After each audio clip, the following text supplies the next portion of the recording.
I stood in the bridal suite at my brother Tyler's wedding wearing a burgundy bridesmaid dress I paid $300 for. My mother Janet cornered me, demanding the keys to my downtown penthouse as a wedding gift for Tyler and his bride Sarah. When I refused, Janet slapped me so hard in front of 65 guests that my pearl earring flew across the marble floor. The entire reception fell silent. I walked out, pulled out my phone, and made one call that would change everything forever. My name is Darla, and that morning started like any other Saturday, except it was my brother's wedding day. I woke up in my downtown penthouse, the one I bought after 5 years of grinding 18-hour days, building my architectural firm from nothing. The morning sunlight streamed through the floor-to-ceiling windows, illuminating the city skyline I'd worked so hard to overlook. I designed 3 award-winning office buildings by age 28, each one a testament to the vision my father David instilled in me before he died.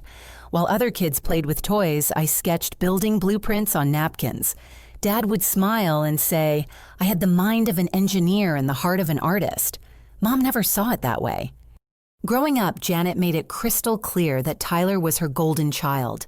When he brought home finger paintings from kindergarten, she'd tape them to the refrigerator with ceremonious pride. When I presented detailed architectural sketches at age 10, she'd glance over and mutter about normal children playing outside instead of obsessing over buildings. Tyler got his college tuition paid in full while I worked 3 jobs to afford community college before transferring to State University. He studied elementary education, a noble profession that Mom praised endlessly. I studied architecture, which she dismissed as impractical dreaming. Even after landing my first major contract designing a medical center, Janet would introduce me as her daughter who draws pictures of buildings. Despite years of favoritism, I maintained a relationship with my family. Maybe I hoped that success would finally earn Janet's respect. Maybe I believed blood mattered more than resentment. Looking back, I was naive to think she'd ever see me as anything but competition for Tyler's spotlight. The wedding was being held at Riverside Country Club, an exclusive venue that cost $12,000 for the day. I'd written that check as my wedding gift to Tyler, wanting his special day to be perfect despite our complicated family dynamics. Sarah came from money, and her parents expected elegance. Tyler's teacher salary couldn't cover those expectations, so I stepped in. I arrived at the country club at 9 in the morning to help with decorations. The venue coordinator, a cheerful woman named Patricia, showed me to the bridal preparation room where Janet was already bustling around with nervous energy. She kept checking her purse obsessively, whispering urgently into her phone and shooting me strange looks when she thought I wasn't watching. Something felt off about her behavior, but I attributed it to normal mother of the groom jitters. Janet had always been dramatic, especially when she felt the spotlight wasn't properly focused on Tyler. I figured she was just anxious about the reception going smoothly. Sarah arrived with her bridesmaids an hour later, a parade of blonde sorority sisters who squealed over every detail of the venue. They gushed about the marble floors, crystal chandeliers, and panoramic garden views. Sarah beamed as she showed off her designer gown, a $5,000 creation her parents purchased without blinking. During photos, Janet kept making pointed comments about wealth and generosity. She'd look at the expensive floral arrangements and say loudly, "Some people are so blessed to have more than they need." When the photographer captured shots of the bridal party on the club's marble terrace, Janet announced to everyone within earshot, "It's wonderful when successful family members can share their good fortune." I thought she was just being proud of my contribution to the wedding expenses. I had no idea she was setting the stage for a public ambush that would humiliate me in front of everyone I cared about. After photos wrapped up, the guests began arriving for the 4 o'clock ceremony. I watched through the bridal suite window as Tyler's teaching colleagues filed in alongside Sarah's extended family. My business associates were there too, clients who'd become friends over years of professional relationships. Everyone looked elegant and happy, ready to celebrate love and new beginnings. That's when Janet cornered me in the bridal suite, closing the door behind her with a soft click that felt ominous. Her expression shifted from motherly sweetness to calculating determination in the span of a heartbeat. "Darla, we need to talk about Tyler and Sarah's future," she said, settling into the velvet chair across from me. "They're drowning in student loans and Sarah's pregnant. They need stability more than you need a fancy apartment." I blinked in surprise. Sarah was pregnant. This was the first I'd heard of it. "Congratulations to them," I said carefully, "but I'm not sure what you're asking me to do about their financial situation." Janet's smile turned predatory. "You know exactly what I'm asking. That penthouse of yours sits half empty while these kids struggle to afford a one-bedroom apartment. Tyler deserves better than that. He's starting a family, and family takes care of family." The demand hit me like ice water. She wanted my penthouse, the home I'd sacrificed everything to afford, the symbol of every 18-hour workday, every rejected date, because I was reviewing blueprints every weekend spent networking instead of relaxing. She wanted me to hand it over like a borrowed sweater. "Mom, I worked 15 years to afford that place," I said, trying to keep my voice steady. "I can help them with a down payment on something suitable for their budget, but I can't just give away my home." Janet's face darkened with familiar disappointment. "Selfish and ungrateful, just like always. Your brother has devoted his life to serving others, teaching children, making the world better. You just make money off rich people's vanity projects. The least you can do is share your abundance with family who actually deserves it." Her words stung because they echoed every criticism she'd leveled at me since childhood, but I'd learned to see through her manipulation tactics. This wasn't about Tyler's needs or financial struggles. This was about Janet's belief that I owed my success to the family who'd never supported my dreams. "I'm not giving Tyler my penthouse," I said firmly. "I'll gladly help them find affordable housing and contribute to their down payment, but my home isn't up for discussion." That's when I noticed the real estate contract peeking out of Janet's purse. My blood ran cold as I recognized Tyler's signature on the bottom line. I grabbed the document before she could stop me, scanning the details with growing horror. It was a transfer agreement for my penthouse dated 3 days ago. Tyler had signed it, and there was a deposit receipt for $5,000. Janet had already sold my home without my knowledge or consent, taking money from Tyler based on her promise to deliver the property keys. "You've already promised him my penthouse?" I whispered, staring at the forged documents. "You took his money and told him the deal was done. You never planned to ask me at all, did you? You were going to ambush me publicly where I couldn't refuse without looking heartless in front of everyone." Janet snatched the papers back, her mask of motherly concern finally slipping completely. "Tyler needs this more than you do. You'll understand when you're older and realize that family loyalty matters more than personal ambition. I'm giving you the chance to do the right thing voluntarily, but one way or another, those keys are leaving your hands tonight." I stared at my mother, seeing her clearly for perhaps the first time in my life. She hadn't just favored Tyler over me. She'd actively plotted to steal from me using family guilt and public pressure as weapons. The wedding wasn't a celebration of love. It was the perfect stage for emotional manipulation and financial theft. But I'd underestimated just how far Janet was willing to go to get what she wanted, and she'd severely underestimated how far I was willing to go to protect what I'd earned. The ceremony proceeded without incident, though I struggled to focus on the vows while processing Janet's betrayal. Tyler looked handsome in his rented tuxedo, beaming, as Sarah walked down the aisle in her fairy tale gown.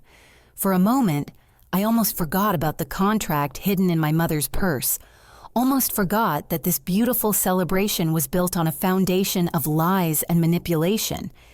During cocktail hour, Janet worked the crowd like a politician, chatting with guests while shooting meaningful glances in my direction. She'd positioned herself perfectly surrounded by Tyler's teacher friends and Sarah's wealthy relatives, building an audience for whatever performance she had planned. I tried to enjoy the reception dinner, sampling the herb-crusted salmon and roasted vegetables I'd specifically requested from the caterer, My business colleague, Amanda, complimented the venue choice, unaware that I'd paid for everything, while Janet planned to steal my home as payment. The irony wasn't lost on me. Halfway through the main course, Janet stood up and tapped her champagne glass with a silver knife. The dining room fell quiet as she smiled broadly, holding the microphone the DJ had provided for toasts. "Good evening, everyone." She began, her voice warm and maternal. "As mother of the groom, I wanted to share some wonderful news about Tyler and Sarah's future. We've all been so worried about these young lovebirds making ends meet on a teacher's salary, especially with a baby on the way." Murmurs of surprise rippled through the crowd at the pregnancy announcement. Sarah blushed prettily, while Tyler grinned with pride. I felt my stomach clench with dread, knowing exactly where this speech was headed. But family takes care of family. Janet continued, her eyes finding mine across the room. "And I'm delighted to announce that Darla has generously decided to give Tyler and Sarah her downtown penthouse as a wedding surprise. Isn't that just the most wonderful gift imaginable?" The applause erupted instantly, 65 guests clapping enthusiastically while smiling in my direction. My business associates nodded approvingly, probably thinking this was planned generosity rather than public extortion. Tyler's face lit up with genuine surprise and gratitude. Sarah actually squealed with delight. I sat frozen in my burgundy dress, trapped by the weight of expectation and social pressure. Every eye in the room focused on me, waiting for gracious acknowledgement of my supposed generosity. Janet's smile was triumphant, confident she'd maneuvered me into a corner with no escape. But I'd spent 28 years learning to stand up for myself despite Janet's manipulation. I'd built a business by making tough decisions under pressure, and I'd be damned if I let her steal my life's work through guilt and public humiliation. I stood slowly, my legs shaking, but my voice steady. "I'm sorry, but there's been a misunderstanding. I never agreed to give anyone my penthouse. That's my home, and it's not available as a gift." The dining room fell silent so completely I could hear the kitchen staff clattering dishes in the distance. 65 faces stared at me in confusion, trying to process the contradiction between Janet's announcement and my denial. Tyler's smile faded into bewildered hurt. Sarah's face went pale with embarrassment. Janet's maternal facade cracked like ice under pressure. Her voice rose to a sharp pitch that carried across the entire venue. "Darla Elizabeth Morrison, how dare you humiliate your brother on his wedding day? After everything this family has done for you, after all the support and love we've given you, this is how you repay us." "What support?" I asked quietly, my voice carrying clearly in the stunned silence. "I paid my own way through college while Tyler's tuition was covered. I built my business without a single dollar of family investment. I paid for this entire wedding reception because Tyler couldn't afford it.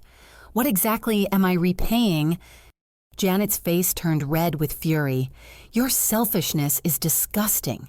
Your brother is starting a family, and you'd rather see him struggle in poverty than share the abundance you've hoarded. Tyler has devoted his life to serving others, while you've just made money off vanity and greed."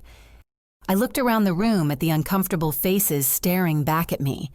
These people had come to celebrate love, not witness family warfare. Tyler sat slumped in his chair, looking mortified by the public confrontation. Sarah had tears in her eyes, her perfect wedding day dissolving into chaos. "I'm not giving Tyler my penthouse," I said, clearly wanting everyone to hear the boundary I was setting. "I worked 15 years to afford that home, and it's not available for redistribution. If Tyler needs financial help, we can discuss reasonable options privately, but my home is not part of those options." That's when Janet lost complete control. She lunged across the space between us and slapped me across the face so hard that my pearl earring flew off and skittered across the marble floor with a tiny metallic ping. The sound echoed in the absolute silence that followed 65 people, too shocked to breathe. My cheek burned with pain and humiliation, but something else burned brighter clarity. Janet had just shown everyone in that room exactly who she really was. No more manipulation disguised as maternal concern. No more guilt trips wrapped in family loyalty. Just raw violence when she didn't get her way. I bent down slowly and picked up my earring from where it had landed near the DJ's speakers. The small pearl was cold in my palm, a tangible reminder of the assault every witness had just observed. When I straightened up, I looked directly at Tyler, waiting for him to defend me, or at least acknowledge that what Janet had done was wrong. He stared at his hands, saying nothing. Sarah actually smirked as if she found my humiliation amusing rather than horrifying. The extended family members looked away uncomfortably, unwilling to challenge Janet's authority, even after witnessing domestic violence. Not one person in that room stood up for me. I walked toward the exit with as much dignity as I could muster, my heels clicking on the marble floor in the profound silence. Behind me, I heard Janet grab the microphone again, her voice following me across the dining room. "Don't worry, everyone," she announced to the stunned guests. "Darla's just having a breakdown from work stress. The Penthouse gift is still happening once she comes to her senses and remembers what family loyalty means. Let's continue celebrating Tyler and Sarah's beautiful future." As I pushed through the country club's heavy wooden doors into the parking lot, I heard the music resume and conversation gradually restart. Janet was already spinning the narrative, painting me as unstable, while positioning herself as the reasonable mother dealing with a difficult daughter. She probably thought she'd won by making me look like the villain who ruined the reception. But as I climbed into my car and pulled out my phone, Janet had no idea what was actually about to happen. She'd been so focused on manipulating me that she'd completely forgotten about the other secrets our family was hiding. I scrolled through my contacts and found the number I'd been hoping never to use. "Marcus," I said when he answered on the second ring. "It's time. Bring the documents to the Riverside Country Club tonight." Through my rearview mirror, I could see Janet back at the microphone inside, gesturing animatedly while addressing the confused wedding guests. She was so confident in her ability to control the narrative, so certain that public pressure would eventually force me to surrender my home. She had no idea that I'd spent the last 2 years gathering evidence of crimes that would destroy her life completely, and she was about to learn that some secrets are too dangerous to keep buried forever. As I drove through the darkening streets toward my penthouse, I finally allowed myself to process what had just happened. My mother had physically assaulted me in front of 65 witnesses, then immediately resumed her manipulation campaign as if violence was just another negotiation tactic. The woman who'd raised me was a stranger, someone capable of cruelty I'd never imagined possible. But Janet's behavior tonight had confirmed what I'd suspected. For years, she was hiding something much darker than favoritism or financial greed, something that explained why she'd always been so desperate to maintain control over our family's narrative, so quick to silence questions about our father's death and business failures.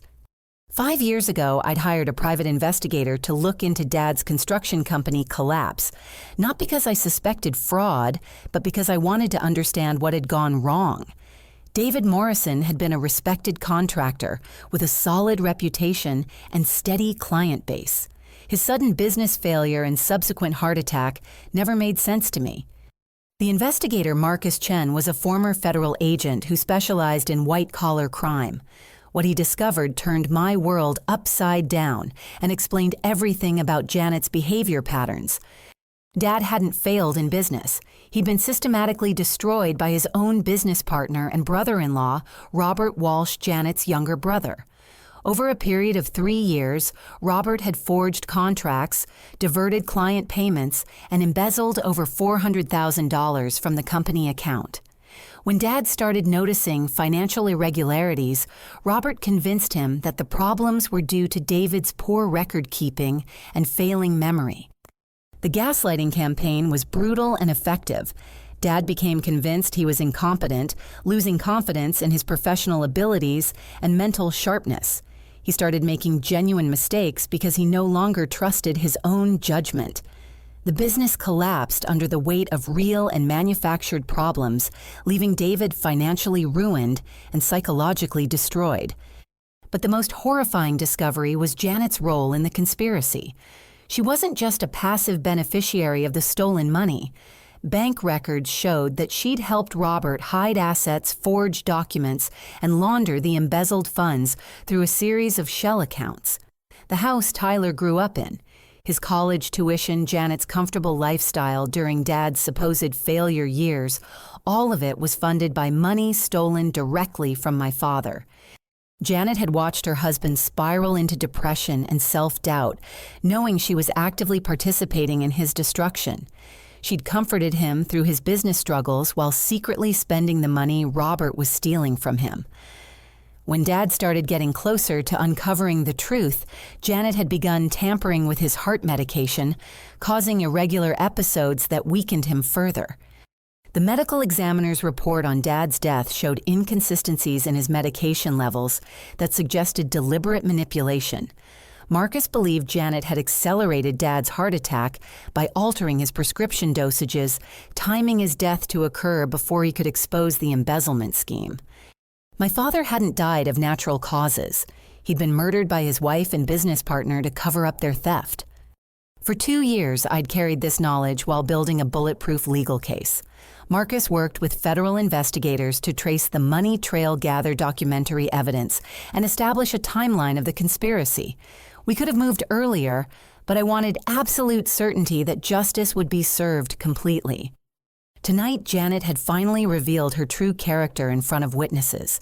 She'd shown that she was willing to use violence and manipulation to steal from family members, just as she'd stolen from Dad.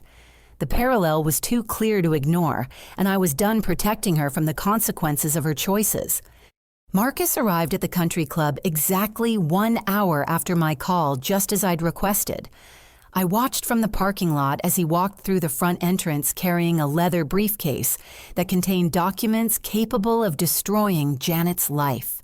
He looked like any other well-dressed wedding guest, his gray suit and polished shoes, blending perfectly with the country club's upscale atmosphere. Inside the reception, Janet was holding court near the bar, surrounded by guests who were probably asking questions about my dramatic exit. She was likely spinning some story about my instability or jealousy painting herself as the long-suffering mother dealing with an ungrateful daughter. Tyler and Sarah were probably accepting congratulations about the penthouse they'd never receive, while Janet promised that everything would work out once I calmed down. She had no idea that her comfortable lies were about to implode spectacularly. Marcus later told me exactly what happened when he approached Janet at the bar. She was in the middle of explaining to Sarah's parents why they shouldn't worry about Tyler's financial prospects, assuring them that I would come around once family pressure mounted sufficiently. "Mrs. Morrison," Marcus said politely, appearing at Janet's elbow with his briefcase in hand. "My name is Marcus Chen. I'm a federal investigator, and I need to speak with you about your brother Robert Walsh and some financial irregularities related to your late husband's construction business." The conversation around Janet stopped instantly. Sarah's wealthy parents stepped back instinctively, sensing trouble. Tyler appeared from across the room, drawn by the sudden tension in his mother's posture. "I don't know what you're talking about," Janet said, her voice rising to the defensive pitch I remembered from childhood confrontations. "My husband's business failed years ago. There's nothing to investigate." Marcus opened his briefcase, calmly removing a thick folder of documents. "Mrs. Morrison, I have a federal arrest warrant for Robert Walsh on charges of embezzlement, fraud, and money laundering. I also have a subpoena for you to appear before a grand jury as a material witness in this investigation." He handed her the legal papers while the entire reception watched in stunned silence. Janet's face went white as she read the charges, her hands shaking as she processed the implications of federal involvement. "This is ridiculous," she said, but her voice lacked conviction. "David's business problems had nothing to do with Robert. You're making a terrible mistake." Marcus's expression remained professional but implacable. Mrs. Morrison, we have bank records showing that over $400,000 in embezzled funds were used to purchase your home pay for your son's education and fund your lifestyle for over 20 years. We also have recorded conversations between you and Mr. Walsh discussing methods to conceal the stolen assets. Tyler grabbed the papers from Janet's nerveless fingers, scanning the legal documents with growing horror. His face went pale as he read the charges, realizing that his comfortable upbringing had been built on money stolen from his own father. "Mom," he whispered, his voice barely audible over the shocked murmurs of the wedding guests. "Is this true? Did you steal from Dad?" Janet's careful facade finally cracked completely. Faced with undeniable evidence and public exposure, she broke down into the raw desperation I'd seen glimpses of throughout my childhood.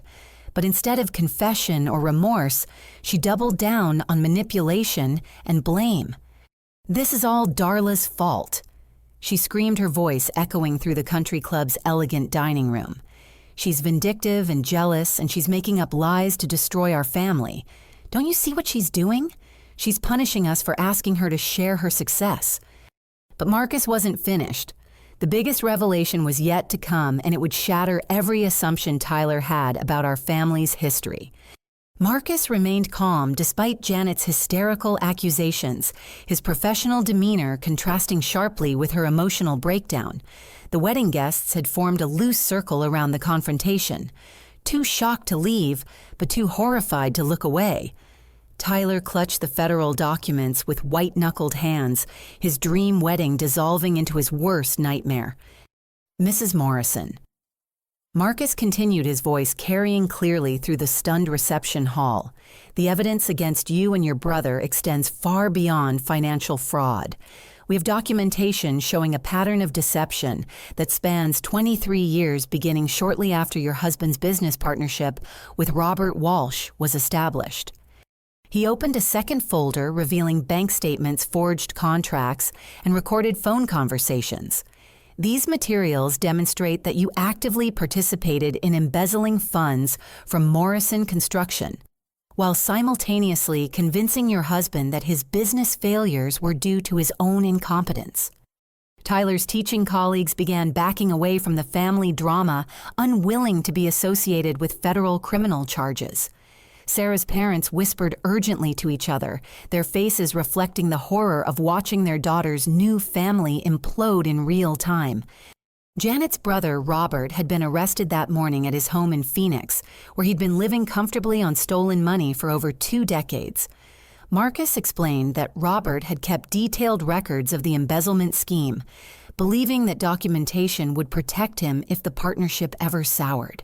Instead, his meticulous record-keeping had provided federal investigators with a complete roadmap of the conspiracy. "Your father wasn't a failed businessman," Marcus told Tyler directly, his words cutting through Janet's continued protestations of innocence.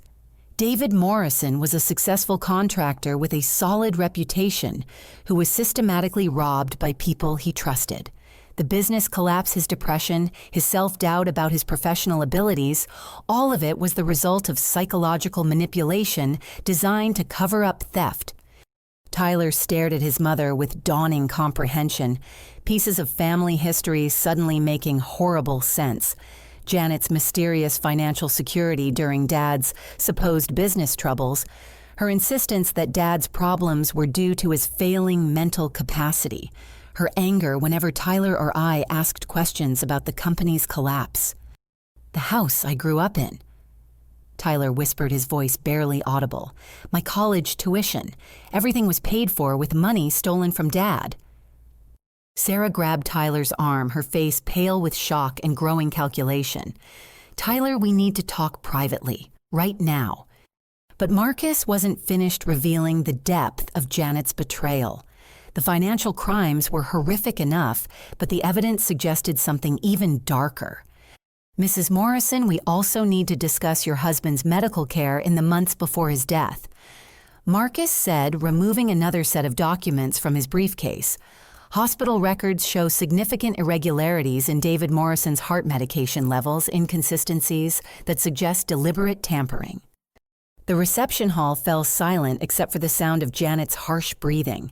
Even her most loyal supporters, Tyler's teacher friends who'd known our family for years, began moving away from the expanding circle of federal investigation. The medical examiner's original report noted these discrepancies, but attributed them to patient error in medication management. Marcus continued. However, when combined with evidence of your financial motives and timeline pressures related to your husband's growing suspicions about the business irregularities, a different picture emerges. Tyler dropped the legal papers, his face stricken with a realization too terrible to process.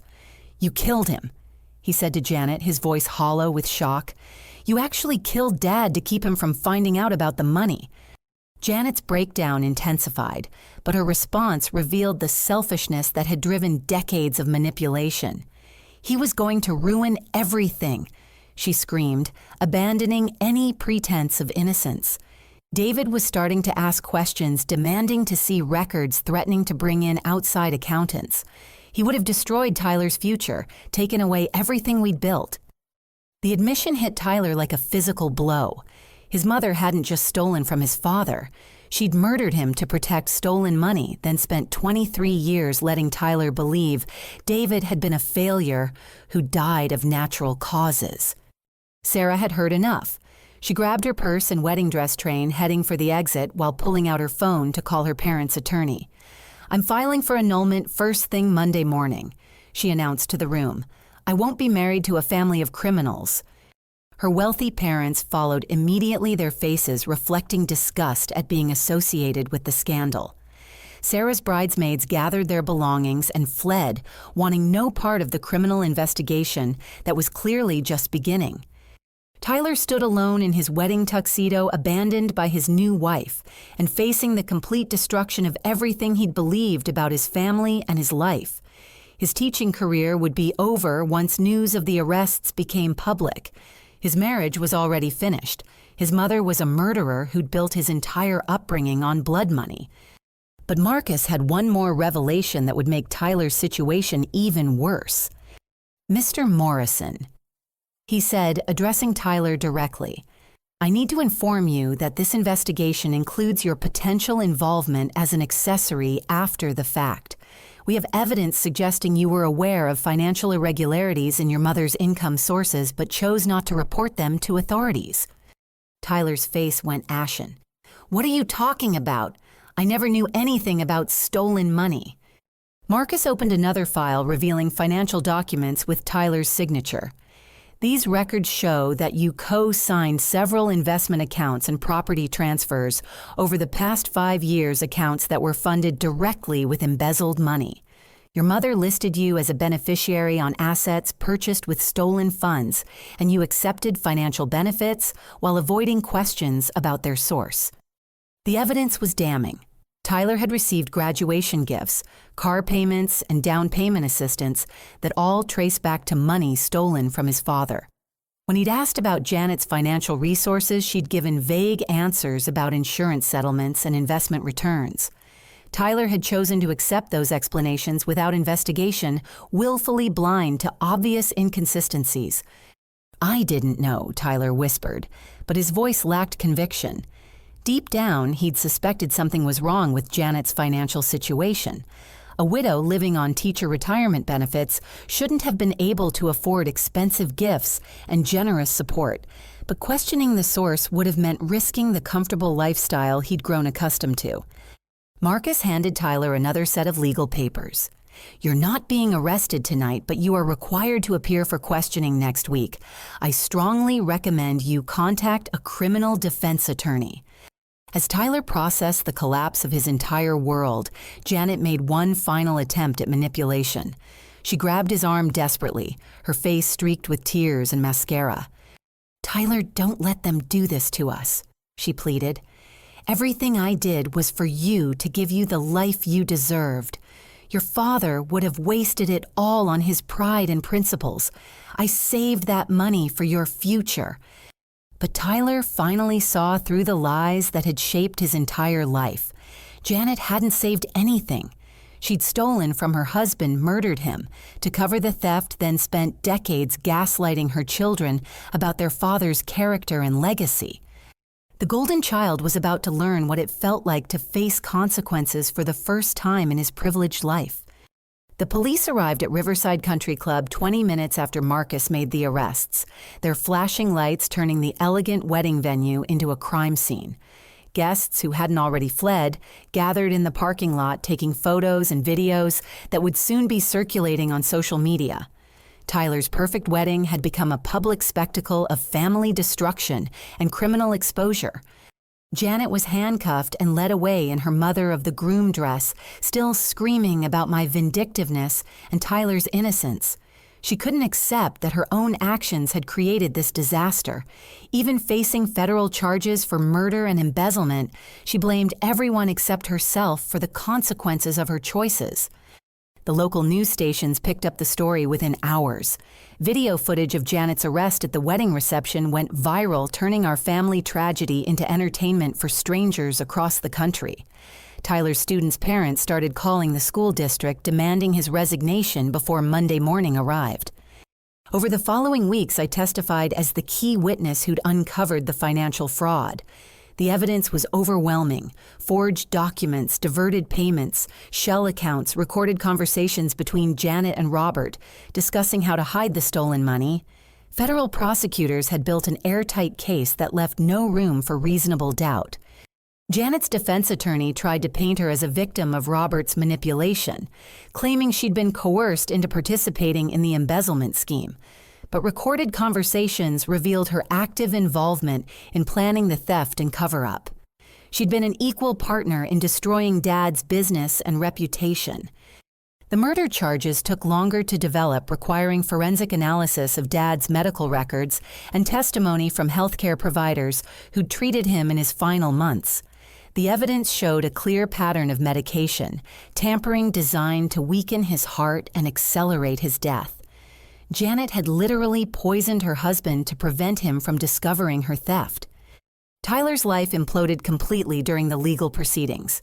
Sarah filed for annulment citing fraud and misrepresentation, arguing that Tyler had hidden his family's criminal background when they married.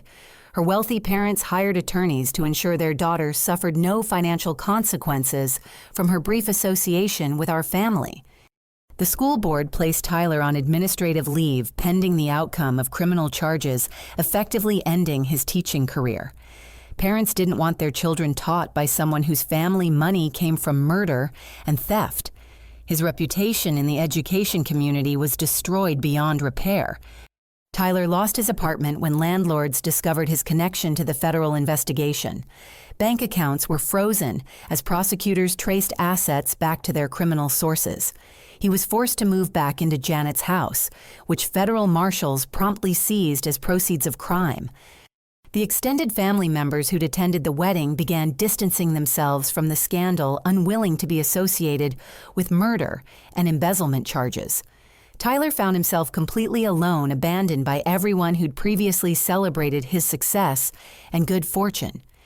But I struggled with conflicting emotions as I watched Tyler's world collapse.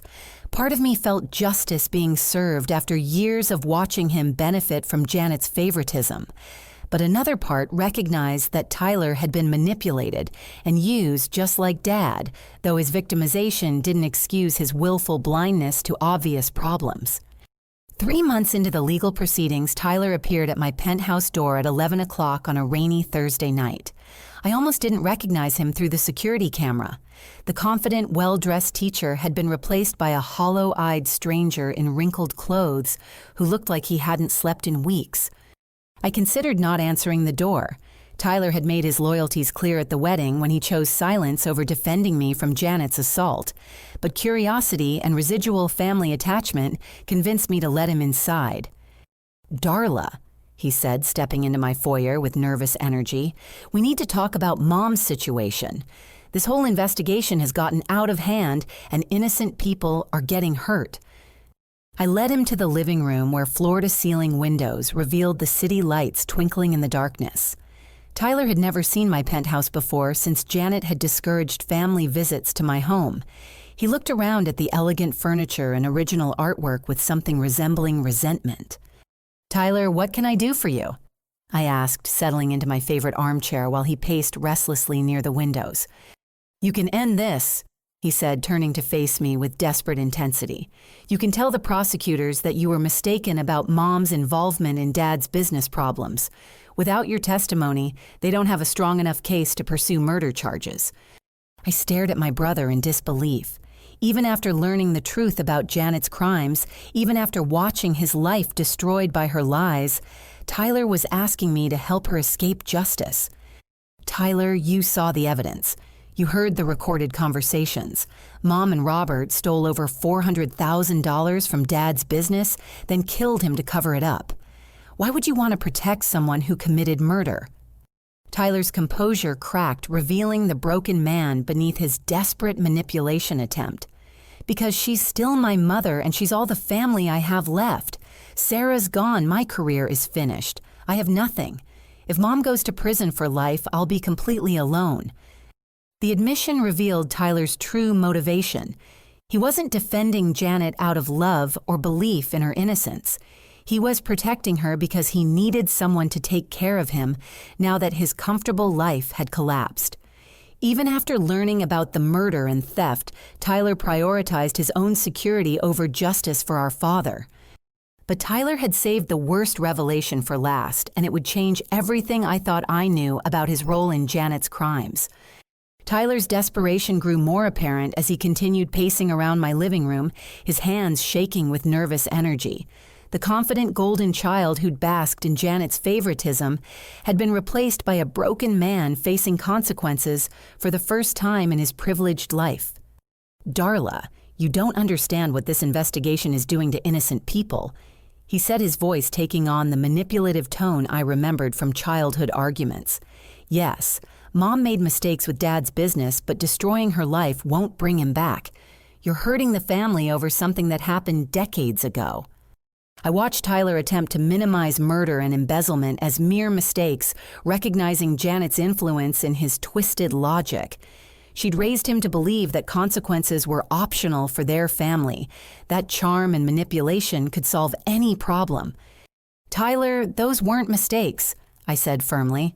"Mom and Robert systematically stole from Dad's business, gaslit him into believing he was incompetent, then murdered him when he got too close to discovering the truth. These aren't ancient history issues. They're serious crimes that destroyed Dad's life and reputation." Tyler stopped pacing and turned to face me with calculated intensity. "If you don't recant your testimony, I'll make sure everyone knows what kind of vindictive person you really are. I'll contact extended family, your business associates, everyone we know. I'll tell them how you destroyed your own mother over petty jealousy and greed." The threat revealed Tyler's true character more clearly than any childhood favoritism ever had. Faced with accountability for his family's crimes, he immediately resorted to intimidation and character assassination. He was willing to destroy my reputation and relationships to protect his own comfort. "You're welcome to try," I replied calmly, pulling out my phone and showing him the recording app that had been running since he entered my penthouse. "But you should know that I've recorded this entire conversation, including your attempt to obstruct a federal murder investigation by pressuring a key witness to change testimony." Tyler's face went pale as he realized he'd just committed another crime in his desperate attempt to save Janet. Witness intimidation was a federal offense that could result in prison time, especially when connected to murder and embezzlement charges. But I wasn't finished revealing how thoroughly I'd prepared for this confrontation. Tyler's visit wasn't unexpected. I'd been anticipating his manipulation attempt since the investigation began, knowing he'd eventually prioritize his comfort over justice for Dad. "Tyler, there's something else you need to know about Dad's final months," I said, walking to my home office and returning with a manila folder. The federal investigators found his personal papers, including letters he wrote but never sent. I handed Tyler a photocopy of Dad's handwriting dated just 2 weeks before his death. The letter was addressed to me, expressing his love and pride in my accomplishments, while revealing his growing suspicions about the business irregularities he'd discovered. Dad knew something was wrong with the company finances. I explained as Tyler read the letter with growing horror. He was gathering evidence to confront Robert and expose the embezzlement, but he was also starting to suspect that someone closer to home was involved in covering up the theft. The letter mentioned Dad's concerns about Janet's behavior, her insistence that he stop investigating the missing money, her suggestions that his memory problems were causing him to imagine financial irregularities that didn't exist. Dad had begun to realize that his wife was working against him rather than supporting him.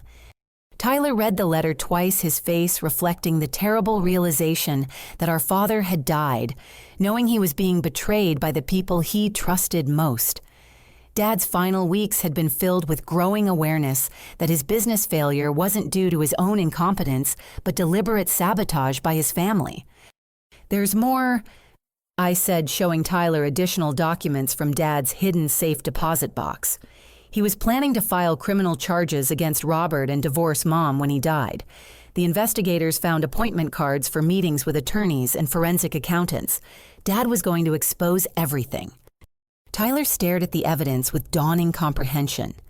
Our father hadn't died as a broken failure who blamed himself for business problems he couldn't solve. He died as a man who'd figured out the truth and was preparing to fight back against the people who'd stolen from him. But the most devastating revelation was still coming, and it would destroy Tyler's last illusions about his role in the family tragedy. The investigators also found evidence that Mom discovered Dad's plans to expose the embezzlement. I continued opening another folder of documents. She knew he was gathering evidence, and she accelerated his death to prevent him from filing charges. Medical records showed that Janet had increased the frequency and dosage of her medication, tampering in Dad's final 2 weeks, corresponding exactly with the dates of his appointments with attorneys and accountants. She'd literally poisoned him more aggressively when she realized he was preparing to expose her crimes. Tyler dropped the papers, his face stricken with understanding. She murdered him because he was going to send her to prison. "Yes," I confirmed. "And there's one more thing you need to know about your role in all of this." I handed Tyler the final document from Dad's safe deposit box, a letter addressed to him dated 3 days before Dad's death. Tyler's hands shook as he read our father's words, written in the careful script of a man who knew he was running out of time. The letter revealed Dad's heartbreak over Tyler's willingness to accept Janet's lies without question. Dad had tried multiple times to discuss the business problems with Tyler, hoping his son would support him in uncovering the truth. Instead, Tyler had dismissed Dad's concerns as paranoid delusions and sided with Janet's version of events. "You weren't just a passive victim of Mom's manipulation," I said as Tyler finished reading. "Dad reached out to you for help, and you chose to believe her lies instead of supporting him. You actively participated in his isolation and gaslighting." Tyler's face crumpled as he processed the magnitude of his betrayal. Our father had died knowing that his son valued comfort and financial security more than truth and justice. Tyler had chosen Janet's generous support over Dad's desperate need for family loyalty. The golden child had spent his entire adult life living off money stolen from his murdered father, and he'd made that choice consciously every time he accepted Janet's gifts without questioning their source. But Tyler's response to this revelation would prove that Janet's manipulation had shaped him into someone incapable of genuine remorse or accountability. Instead of acknowledging his role in Dad's destruction, Tyler doubled down on selfishness and blame. "This is all your fault," he said, standing up abruptly and moving toward the door. "If you hadn't dug into ancient history, Dad could have rested in peace, and our family could have moved forward. You destroyed everything because you couldn't stand seeing me succeed while you struggled alone." The accusation was so absurd that I almost laughed. Tyler truly believed that exposing murder and theft was worse than committing those crimes. He'd rather protect a murderer than seek justice for our father because his own comfort was more important than moral accountability. "Tyler, you need to leave now," I said. walking him to the door. "And you should contact a criminal defense attorney immediately, because witness intimidation is going to be added to your charges." As he stepped into the hallway, Tyler made one final attempt at manipulation. "When this destroys what's left of our family, remember that you chose revenge over forgiveness. Dad would be ashamed of what you've become." But I knew better. Dad would be proud that someone finally fought for his reputation and sought justice for his murder. The man who'd taught me to stand up for truth and integrity would understand exactly why I'd chosen accountability over family loyalty. Tyler disappeared into the elevator, leaving me alone with the knowledge that I'd officially lost both my mother and brother to the consequences of their own choices. But for the first time in my life, I felt completely at peace with my decisions. Justice was finally coming for David Morrison, and his daughter was going to make sure he received every bit of vindication he deserved. The trial began 6 months after Janet's arrest at Tyler's wedding, generating significant media attention due to the unusual circumstances of the crime's discovery and the decades-long conspiracy it revealed. Federal prosecutors presented overwhelming evidence of embezzlement fraud, conspiracy, and murder, building their case methodically, while defense attorneys struggled to create reasonable doubt. Janet was convicted on all charges after just 4 hours of jury deliberation. The evidence was simply too comprehensive to dispute bank records, forged documents, recorded conversations, medical evidence of poisoning, and testimony from multiple witnesses who'd observed her manipulative behavior over the years. She received life imprisonment without possibility of parole, ensuring she'd never again be able to harm innocent people. Robert Walsh received 25 years in federal prison for his role in the embezzlement conspiracy. His detailed records had made the prosecution's case ironclad, but his cooperation with investigators earned him a slightly reduced sentence compared to Janet's life term. Tyler was sentenced to 3 years probation for accessory after the fact charges, along with community service and restitution requirements. His teaching license was permanently revoked, ending any possibility of returning to education. He lost his home, his savings, and his social standing, facing the adult consequences of prioritizing comfort over integrity.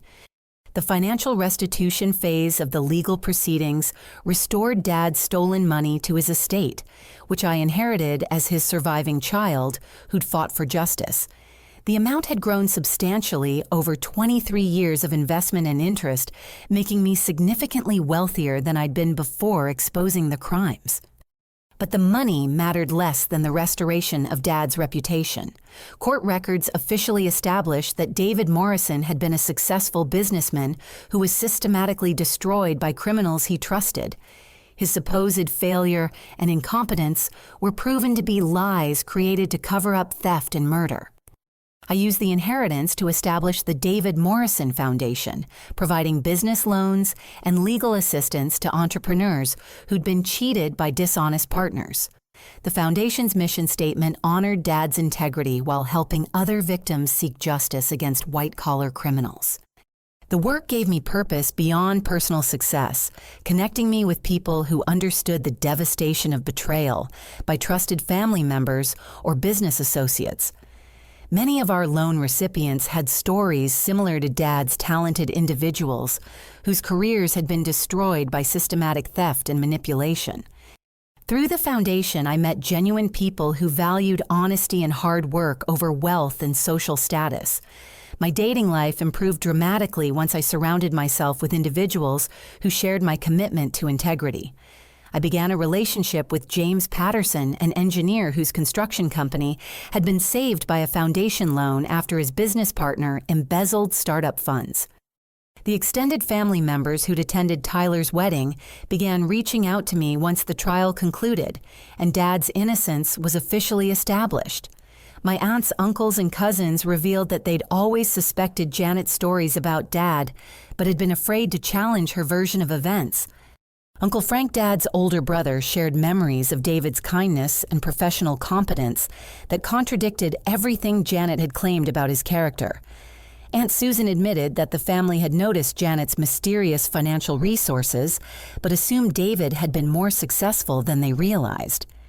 These relatives embraced me as David's true heir, the child who'd inherited his integrity and determination to fight for what was right. Family gatherings became celebrations of Dad's memory rather than awkward navigation around Janet's manipulation and Tyler's privilege. 6 months after the trial, Tyler sent me a handwritten letter from the halfway house where he was serving his probation sentence. The letter represented his first genuine attempt at accountability, acknowledging his role in enabling Janet's crimes and expressing remorse for abandoning Dad when he needed family support. Tyler's letter revealed that losing everything had forced him to confront the selfishness and entitlement that Janet's favoritism had created. He was attending therapy, working minimum wage jobs, and learning to live without the stolen money that had funded his comfortable lifestyle for decades. "I know I don't deserve forgiveness," Tyler wrote, "but I want you to know that I finally understand what Dad went through and why you fought so hard for justice. I chose comfort over truth, and I'm living with the consequences of that choice every day." The letter didn't erase 28 years of favoritism and betrayal, but it represented genuine growth and acknowledgement of responsibility. I wrote back cautiously, expressing willingness to rebuild our relationship slowly if Tyler continued demonstrating real change rather than manipulative promises. Our correspondence remained limited but honest, focusing on Tyler's progress in therapy and his efforts to build a life based on his own work rather than stolen money. I helped him find legitimate employment through foundation contacts, supporting his rehabilitation without enabling continued dependence. The healing process took time, but eventually I was able to separate Tyler's choices from Janet's manipulation. He'd made terrible decisions that contributed to Dad's suffering and death, but he'd also been raised by a murderer who'd warped his understanding of family loyalty and moral accountability. 1 year after the trial, I hosted Thanksgiving dinner in my penthouse for the extended family members who'd welcomed me back into the Morrison clan. Uncle Frank proposed a toast to Dad's memory, thanking me for fighting to restore his reputation and seek justice for his murder. The gathering felt like the family acceptance I'd craved my entire life, but earned through courage and integrity rather than manipulation and theft. These relatives appreciated my success because they understood the work and sacrifice it represented, not because they wanted to benefit from my achievements. James joined us for dinner, fitting naturally into the family dynamic while sharing stories of his own business recovery with foundation support.